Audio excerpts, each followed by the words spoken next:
Hello and welcome to today's webinar, Impact of Zero-Day Attacks on SSC Management, sponsored by Sonotype. I'm Jacob Lukowitz, online editor at ST Times. Now, before we get started, I have a couple of quick housekeeping announcements. First, this webinar will be recorded and available on demand through the sttimes.com website about 24 hours after the event. Secondly, if at any time you have questions during the presentation, you may submit them using the chat panel on your right-hand side. Now, for today's topic, you'll learn about how teams can choose components to minimize risks associated with zero-day vulnerabilities and to adopt practices that help quickly discover and remediate security issues. You'll gain insights from Sonotype's software supply chain research, along with lessons learned from Log4j and Spring4Shell to break down how to change your software supply management practices for a more secure development lifecycle. Our speaker today is Ax Sharma, security researcher at Sonotype. Glad to have you here. Thanks, Jacob. Thanks, everyone. Great. Now to get things started, I'll turn it over to you. Yeah, so hi, everyone. As Jacob said, I'm Ax Sharma from Sonotype. Been a security researcher here a little over 4 years now. And I mean, without wasting too much time, let me just get started with today's topic, which is right here. You should be able to see my presentation now. So I want to talk at length about Log4Shell because contrary to what you may believe, it's not gone away just yet. Just last week, there was a report public interest in Log4Shell is fading, but the attack surface remains. Attackers are still exploiting it.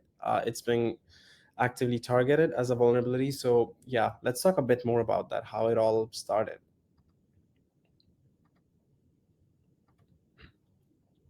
So around December 9th or 10th last year, a POC exploit surfaced on GitHub.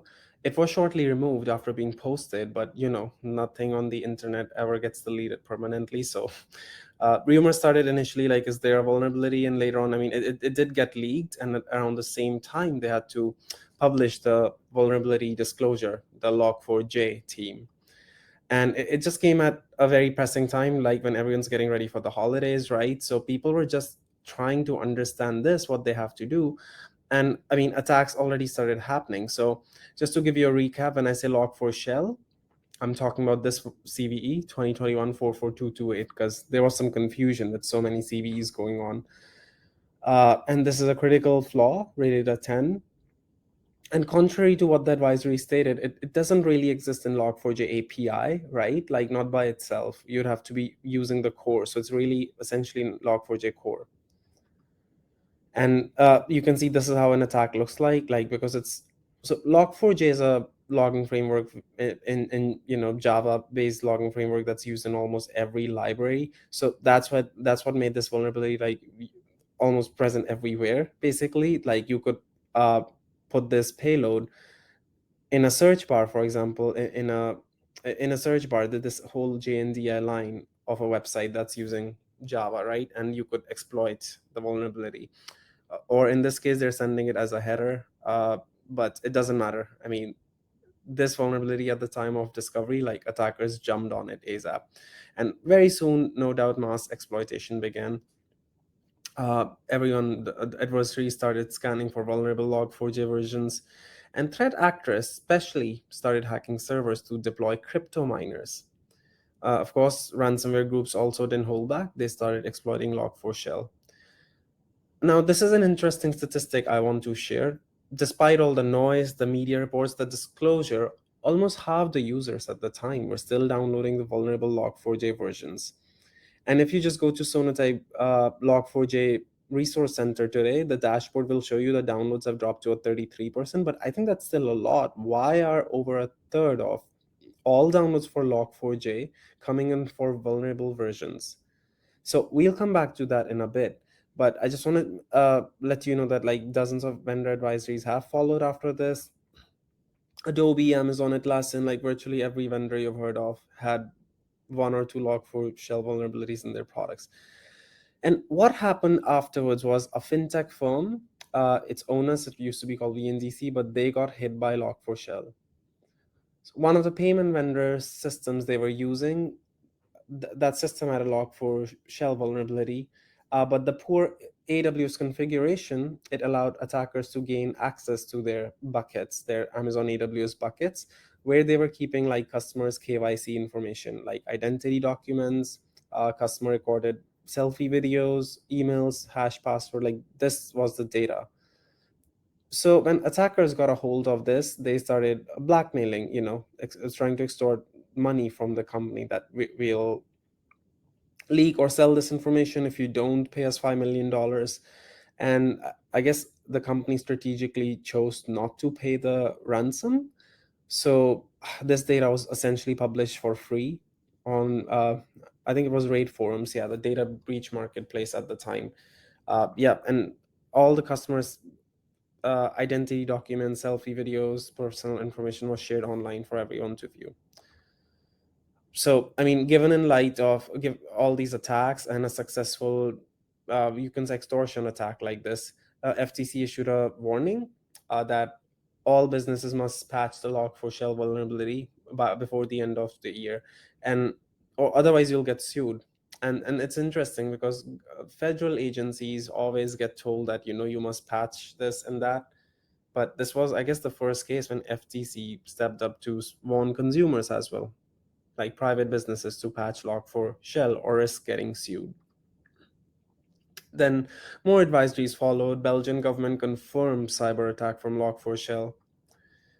Netherlands KVK shut down, like KVK is the Chamber of Commerce. They shut down its website over uh, Christmas weekend to again safeguard everyone against log4shell.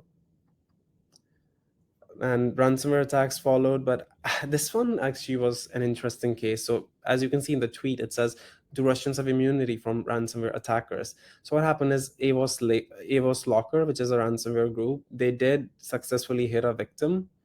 I think it's a big hosting company, but I couldn't confirm it, so I'm not going to name it. Uh, but they hit them, and then very soon enough, they were like, oh, as soon as Avos realized this was a Russian client, they're like, we're going to give you a free decryptor. So not gonna get their own, I guess. Yeah, quite an interesting case there. Night Sky ransomware again was caught exploiting Log4Shell vulnerability across VMware instances, and I think it's one of the first time that like White House declared open source security a national security issue.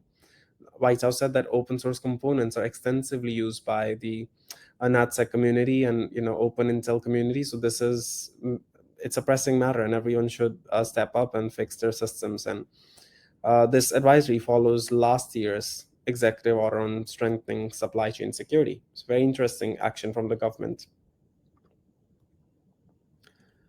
Previously, what I was saying when I say log4shell, I'm referring to a particular CVE 44228. The reason for that is that was the original log4shell vulnerability. After that, 5 more log4j CVEs followed, and with a 6th one in, you can say, logback framework, but that's not really log4j. Well, yes and no, but let's say a few more CVEs followed, right? But what I want you to know is not every CVE was as important, because like the significant risk, real world risk of exploitation was essentially from log4shell. Every other CVE really required some prerequisite, like improper configuration, or an attacker being already in your system to change configuration, which at that point it becomes debatable how much of a threat it is it. Yeah, and people have been vocal about this, that for other CVEs, if it's a configuration issue which is not a default configuration, then it's not as severe as the original log4shell.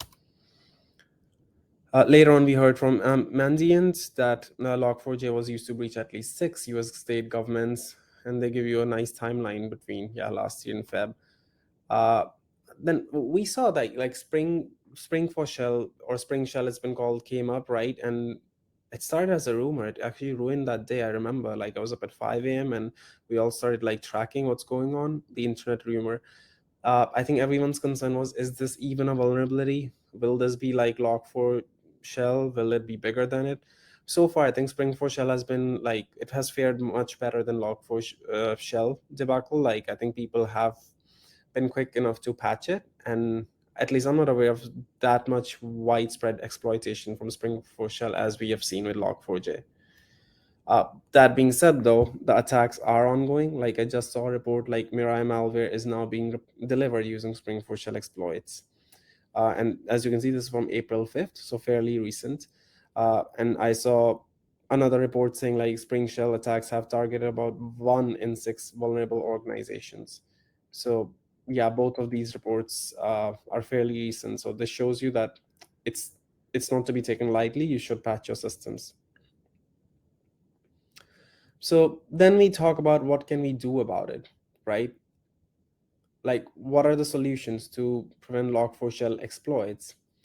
So I would say like it's hard to assess the impact manually, right? Because at the time people were very concerned if they're vulnerable to log4shell vulnerability. And if you're using a few components, it could be a component within a component within a component, right? That's containing this library, and you just don't know how it's being used in your environment. So I think this is where automation wins, because you need to find the vulnerable class and the vulnerable code, exactly how it's being used.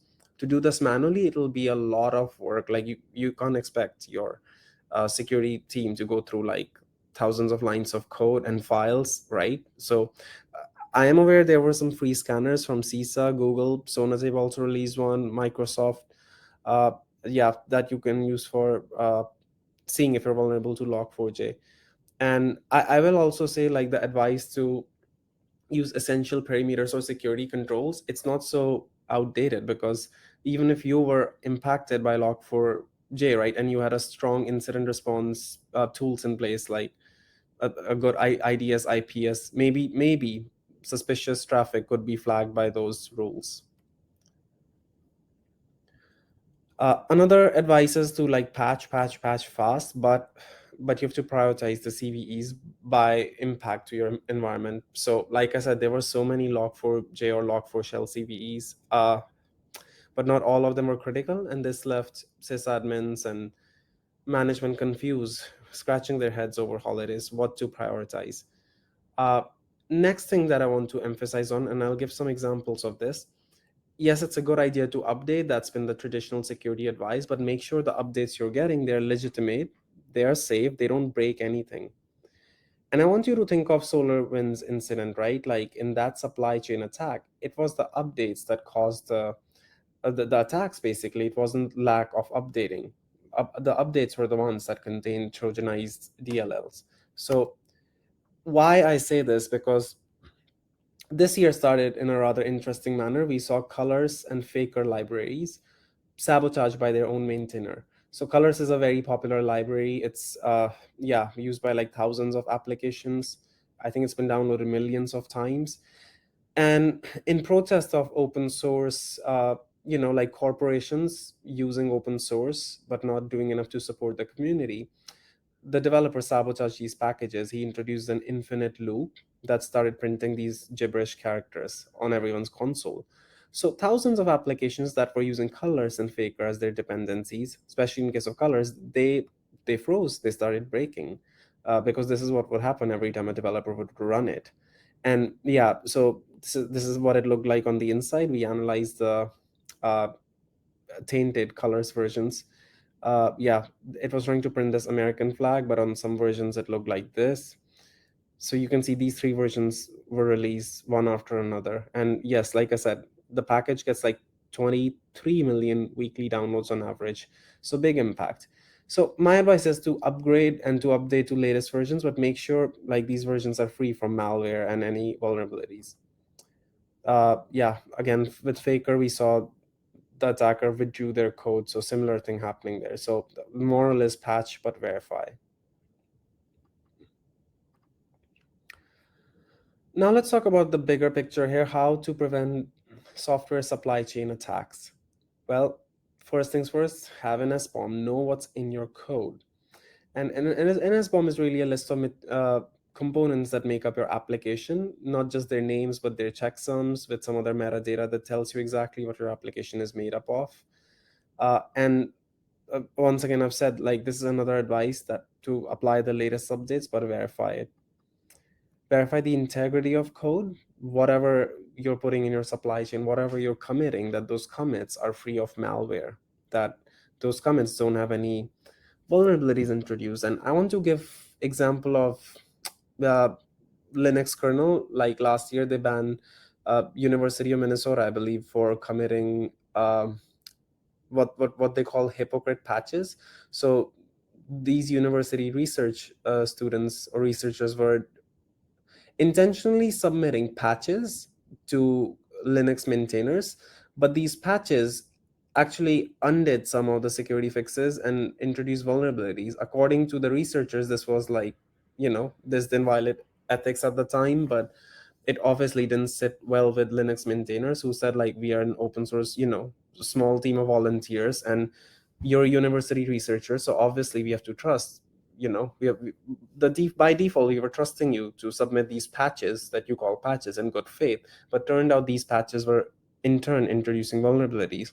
So the whole university was banned because of it. There was some controversy. So just make sure to verify the integrity of whatever you're committing to your repositories. Next up, it's about, tracking dependencies, something you cannot do manually. So this is why you need automation. And your automation it should not just go by names. Like, for example, just because you're using a Log4j version doesn't make you vulnerable by itself. Uh, the automation needs to do some deep binary analysis, like actually spot the malicious code early on in your builds and flag it. The tools also, I would say, in this day and age, your tools should also be able to dig through obfuscated and minified code. Like, minified JavaScript is everywhere. It's a legitimate use case, but time and time again, attackers have used it to hide their magic art attacks. We've seen Discord stealers hidden in minified JavaScript, and which is obfuscated on top. So it's very hard to, descramble it. And then we've seen some techniques in the past, like steganography. So it would look like an image, but it also has a executable code appended to it. So malware hidden inside image and audio files or metadata. So this will need some manual researcher intervention, I would say. And of course, to prevent supply chain attacks, it's not about just your software hygiene. I mean, that's the prime aspect, right? But also, you cannot disregard basic network security, because I always say have basic security controls in place, because even if an attacker can infiltrate through, say, a dependency confusion attack, right, or a supply chain attack, say through Log4j vulnerabilities, or some what we saw with colors and fakers, like your essential IDS IPS rules and Yara rules, they may be able to flag malicious activity and block the traffic before things get worse. So just to give you an overview, Sonotype provides a whole spectrum of software supply chain management products, and it caters to different audiences. So if you're a developer, right, extensively using GitHub, you can actually connect Sonotype Lift to your repository for free with a click of a button.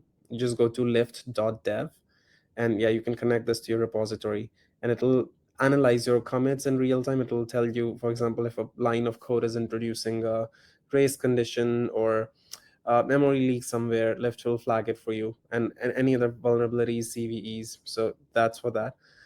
Nexus Lifecycle lets you scan for vulnerabilities, like a lot of them which are both known and like vast majority may be unknown. These vulnerabilities don't have a CVE ID, for example. They'll only have a Sonotype ID, what we call, because these were reported, for example, through a bug bounty program, through a GitHub issue, uh, through a third-party project. So it's not as publicly visible, but obviously we try to catalog every single vulnerability into our data with as much accuracy as possible. And the beauty of Lifecycle is it'll do the deep binary scanning and analysis. So only if you're using the vulnerable class will it flag the vulnerabilities, so you don't get any false positives or false negatives. Next up, there is Nexus Repository, which lets you manage libraries, keep your artifacts in one place, and release candidates across the software development lifecycle. So nice way to catalog all your components. Nexus Container is helpful if you would like to protect your, if you're deploying containers in cloud environment. Nexus Container does have a layer 7 firewall. So what I said earlier, like it'll provide IDS, IPS kind of features too by blocking suspicious traffic. And last but not the least, Nexus Firewall, because this is the platform that keeps catching malware, prevents dependency confusion attacks, typo squatting attacks, brand jacking, all of these like hijack dependencies, self sabotages that we're seeing. Nexus Firewall is what does that, and we have continued to tailor our algorithms to catch more and more novel supply chain attacks. So yeah, I'll just leave you with some statistics. Like we have over 10 million unique vulnerabilities, and out of that, over 1.4 million are Sonotype IDs. So like a lot of data coming in. We aim for 12-hour fast tracks, but that number is going down. So that really means this. For example, if there's an essential hint or rumor about a vulnerability, say Spring Force shell, we try to get you at least the basic vulnerability data within first 12 hours. Like I said, the number has gone down. So for example, in Spring for Shell, it was actually just in a few hours. As soon as the rumor was confirmed, we just like pushed it into our product. Yeah, and like you can see, you can check on more at actually sonotype.com/intelligence. That'll inform you more. But I'll just leave you with that. Thank you.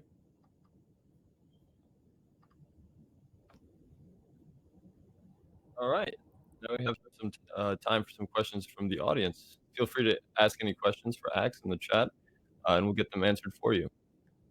So one question that I had was, despite so much noise about Log4j and Log4Shell, why do we still see a significant number of download requests for these vulnerable versions?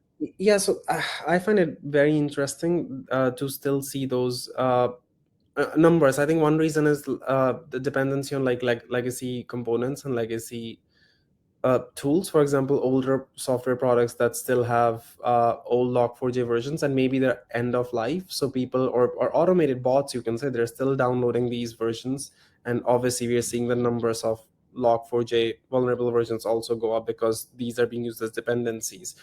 Other thing is, which I suspect, right, like it's not always so easy to just simply upgrade your components. Mhm. uh, you could break things, right? If you're using very old applications, and yeah, it's using Log4j, I don't know, version 2 dot something, like 2.14 say somewhere, right? uh, Mhm. yeah, you could just break your application and be stuck with it. So I think that's why sometimes it's not as straightforward to upgrade. Okay. Another question is, what do you think is causing the fact that 70% of dependency management decisions are suboptimal according to the research?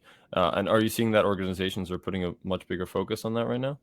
So yes, the reason they're suboptimal is, I think, over the last few years, the threat landscape has evolved. The kind of attacks we are seeing today with Hmm. dependencies, it wasn't like this. Like, yes, there were some cases, but maybe some typo scoring, but these hijacks, self-sabotages, that have grown, and I think not everyone's caught up yet. That being said, to answer your other question, yes, I think people are catching up. And especially last year into this year with all these incidents happening, not just Log4j, but uh, protestware and libraries getting hijacked, I think more people Hmm. are waking up to the importance of the issue.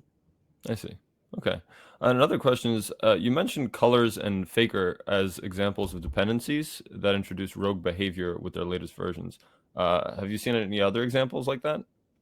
Yeah. So protestware has been an ongoing theme. So in 2016, this originally happened. There was some conflict with the developer of a very popular npm library, leftpad, right? Yeah.